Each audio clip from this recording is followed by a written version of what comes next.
bienvenue dans le Culture Mag, le magazine des arts et du lifestyle. Aujourd'hui, décryptage d'une tendance qui devrait prendre de plus en plus d'ampleur, l'envie de discrétion.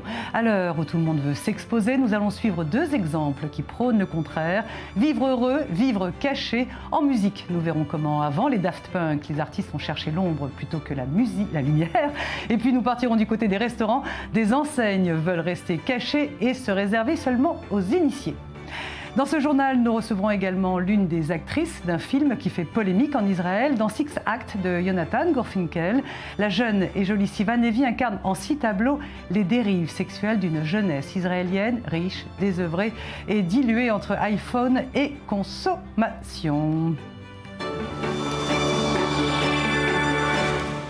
Voilà pour le sommaire, merci de votre fidélité à i24 News. On commence avec les news et la promesse de glamour qui s'annonce au Festival de Cannes. C'est le film d'Olivier Dahan qui va faire l'ouverture de la 67e édition. C'est un biopic, il est consacré à la princesse Grace de Monaco. Je vous propose d'en regarder un extrait. Long after the house of Grimaldi has fallen, the world is going to remember your name. You are the fairy tale. They will continue to whisper your name, the Princess Grace.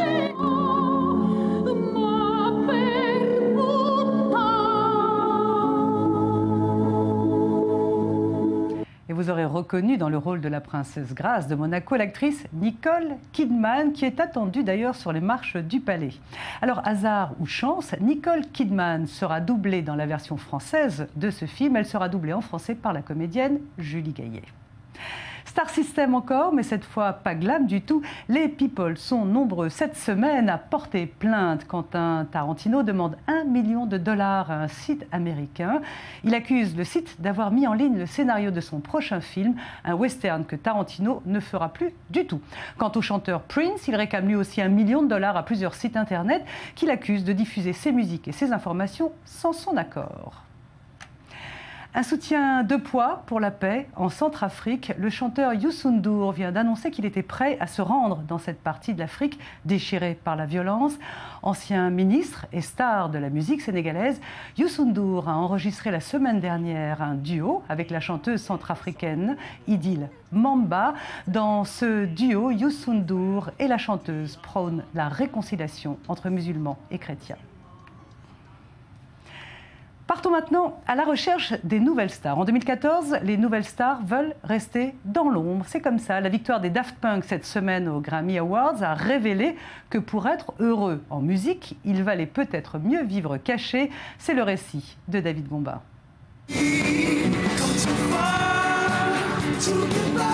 Ils ont tout raflé aux Grammy Awards. 5 récompenses, dont celui du meilleur enregistrement et du meilleur disque. Leur signe distinctif, les Daft Punk ne dévoilent jamais leur visage, caché par leur fameux casque, et ne parlent jamais. Alors, stratégie marketing ou souci de discrétion? Daft Punk n'est pas le seul groupe musical à préserver l'anonymat. Dans les années 70, le collectif d'artistes avant-gardistes et psychédéliques américains The Residents apparaissent déjà masqués et leur véritable apparence reste à ce jour inconnue.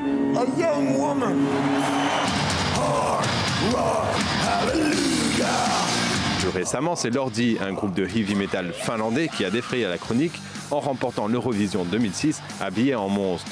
Costume créé par le chanteur du groupe Mr. Lordi en personne. Un bon moyen de rester à l'égard des fans. Kraftwerk, Genesis, Klaus Nomi, ils sont nombreux à se cacher derrière des costumes ou des maquillages outranciers. En 2005, avec l'apparition du digital, une autre stratégie, mais avec le même objectif, est apparue sur la scène musicale. Le groupe qui n'existe pas. Gorillaz, c'est carrément un groupe virtuel. Ils sont représentés dans leurs clips par des personnages en dessin animé.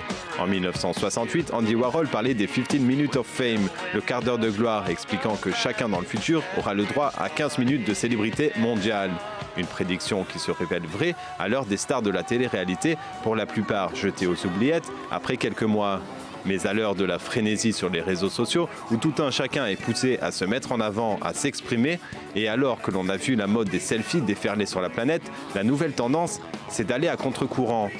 L'adage du pape de la pop semble donc en perte de vitesse. Aujourd'hui, pour durer au XXIe siècle, il faut manifestement se protéger.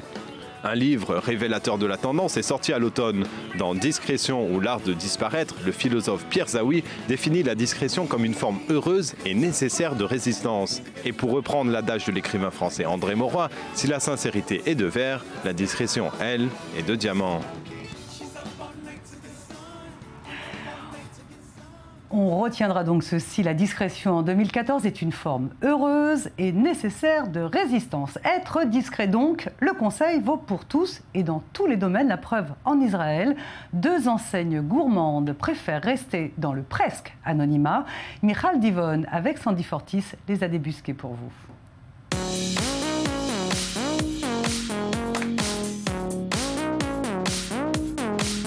La chocolaterie Omarim et la pâtisserie Liati étaient toutes deux à l'origine un passe-temps familial. Aujourd'hui, elles n'ont toujours pas de point de vente officiel, juste un site internet et un numéro de téléphone presque secret. Ces 2 amateurs de chocolat travaillent sous couverture. Dans la course à la surmédiatisation, leur façon de vendre sans tapage, c'est non seulement tendance, mais ça donne aussi aux clients le sentiment d'être élus. It all happened like a fairy tale. C'est un peu arrivé comme un conte de fées. Mon conjoint a eu une attaque cardiaque il y a 5 ans et une amie m'avait dit à l'époque que le chocolat et le cacao étaient très bons pour notre corps et qu'ils pouvaient aider à un meilleur rétablissement.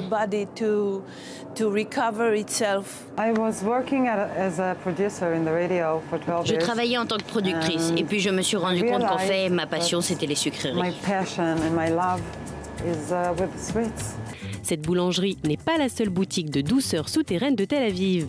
Dans le pittoresque quartier de Neve Tzedek, la chocolaterie Omarim opère elle aussi depuis le domicile des propriétaires. Tous les matins, Tali et Tamir s'attellent à confectionner des barres chocolatées, des délices qui seront emballées puis livrées au magasin diététique le plus proche. Omarim n'est pas un chocolatier ordinaire, au départ ce n'était qu'un hobby et même si aujourd'hui ce hobby est devenu leur métier, le couple ne souhaite pas déplacer leur petite fabrique. On ne veut pas impliquer d'autres personnes, on veut être libre, travailler à notre rythme.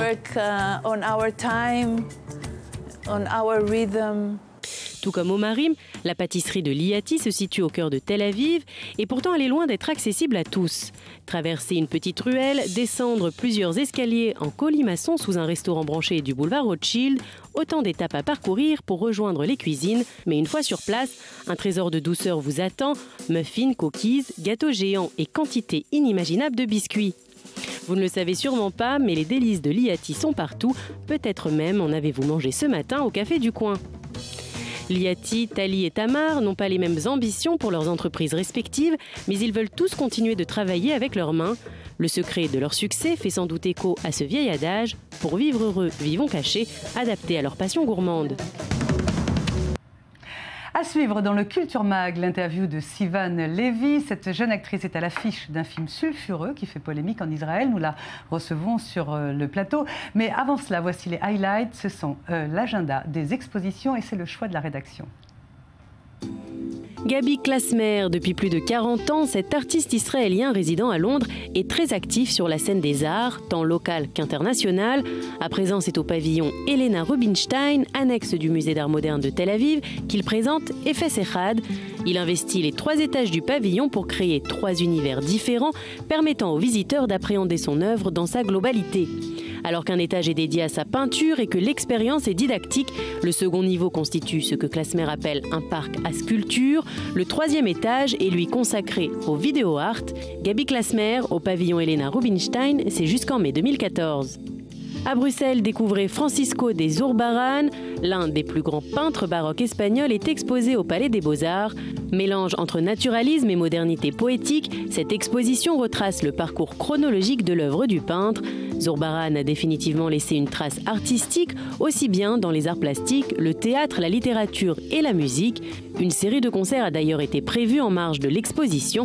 Vous pourrez en profiter jusqu'au 25 mai. Rétrospective de Jack Vetriano à Glasgow, la galerie Kellingrove accueille l'exposition la plus complète de l'artiste écossais, rassemblant ses peintures les plus célèbres réalisées entre 1992 et 2013, des prêts venant de collections personnelles à travers le monde. Vetriano est un peintre très connu au Royaume-Uni. Sa peinture, le majordome chantant, a été reproduite de nombreuses fois sur des affiches, posters et cartes postales. Vous pourrez l'admirer, tout comme ses autres œuvres, jusqu'au 23 février. Voilà, elle nous a rejoint sur le plateau Sivan Levy, elle est comédienne. Sivan Levy, merci d'être avec nous sur le plateau du Culture Mag. Je vais vous présenter en quelques mots. Vous avez 26 ans, vous êtes réalisatrice, musicienne et surtout actrice. Une actrice qui fait parler d'elle cette semaine avec le film Six Act de Jonathan Gurfinkel. Merci donc Sivan Levy d'être avec nous. Avant de faire l'interview en français, je sais que vous tenez à répondre en français et ce n'est pas évident pour vous. Je propose qu'on regarde un court extrait de ce film et on va expliquer ensuite pourquoi il fait polémique. Six Act. It took a girl like me.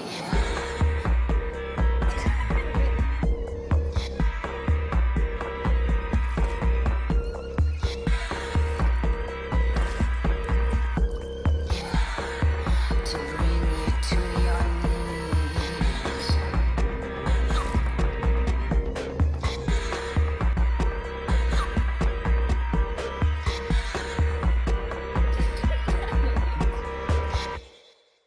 It took a girl like me.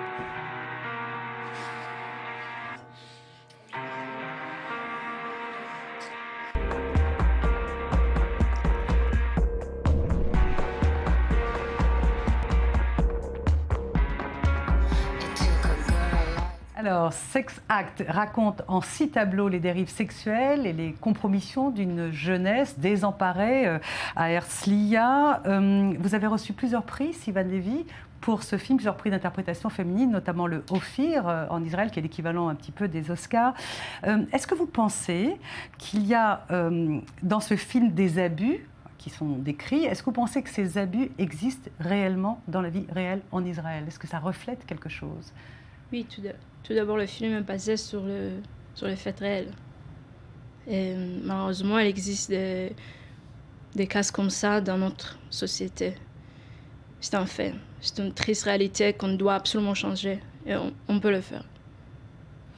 Il y a en ce moment une polémique à propos de ce film sur la nécessité de le diffuser, de diffuser Sex Act auprès de la jeunesse. Est-ce que vous pensez qu'il faut absolument le projeter? Tout d'abord, j'aime beaucoup le cinéma français. Mais je pense que le cinéma israélien a son propre style. C'est un cinéma indépendant, avec un petit budget qui traite de grands sujets à travers des petites histoires. Donc... Ça, vous dites ça parce que vous avez participé à des tournages en France. Mais je voudrais revenir, Sivan Levy, sur la polémique. Est-ce que vous pensez que ce film doit être projeté dans les écoles et auprès de la jeunesse? Je pense que ce film est... C'est très important pour le professeur et l'éducateur et les parents le voir. Ils doivent absolument prendre conscience de cette réalité afin de transmettre les vraies valeurs de respect de l'autre, de l'enfance. Et je pense que les élèves peuvent voir le film, mais je pense qu'il faudrait les préparer avant le film. C'est dégager une conversation encadrée avec les professionnels. Sivan Levy, merci, ne vous inquiétez pas, c'était très difficile pour vous de répondre aux questions en français. On peut essayer. Oui.